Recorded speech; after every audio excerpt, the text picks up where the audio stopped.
Last week we introduced the idea of playing a3 instead of g3 in the Queen's Indian, and we did then analyze what would happen after black's bishop to b7. Today we'll continue with white's a3 plan, but instead of seeing what happens after black's bishop to b7, we'll take a look at black's bishop to a6. The idea behind this move is to hinder white from having an easy time developing his pieces, and the greatest advantage with this move is that it creates quite a lot of trouble for white without black taking any huge risks. White's first priority here is to protect the c4 pawn, and that can be done either by playing queen to c2, e3, knight b to d2, and queen to b3. White's e3 is well met by black's c5 or d5, while white's knight b to d2 is a bit awkward, especially since the idea with a3 was to allow the knight to develop to c3.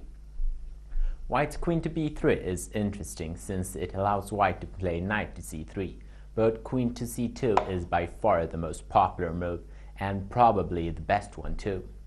The disadvantage with queen to c2 is that it blocks white from playing knight to c3, since that would lead to white leaving the c4 pawn unprotected.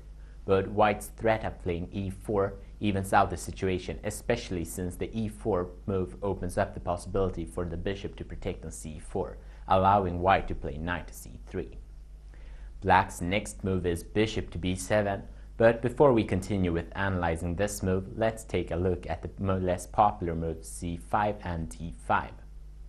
Bishop to a6 and d5 are often thought of as a natural combination, but it only works after white having advanced with his e-pawn.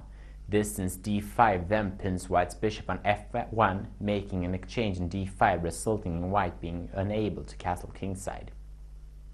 If black plays d5 directly, there is nothing holding white back from exchanging the pawns, and after c takes on d5 and e takes on d5, white plays knight to c3, leaving us in a position where white has the more comfortable position. Black's c5 is answered by white's d5. This is actually a gambit, but not for the obvious reasons. Because after an exchange on d5, black can't take on d5 with the knight, since white then can answer by playing queen to e4 check, winning the knight on d5. Knight to e7 is not recommended, since white then simply takes with the queen on a8, winning the rook. So how is black to win the pawn then? Well, after the exchange on d5, black should play bishop to b7 instead of recapturing, and after white's e4, black wins either the d5 or the e4 pawn after queen to e7. But this line has never become popular since white is considered to have full compensation after bishop d3, knight takes on d5 and castle kingside. Black is simply too far behind in the development, giving white a nice position to play from. More popular is g6 after the exchange on d5, leading the game into a variation reminding of a modern Benoni.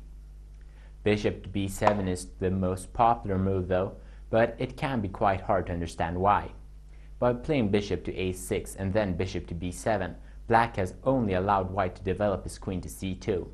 Well, white might have developed his queen, but actually there was an advantage with having the queen on d1. The queen on d1 supported white's d5 advance, a threat on which it was as good as forced to play black to play d5.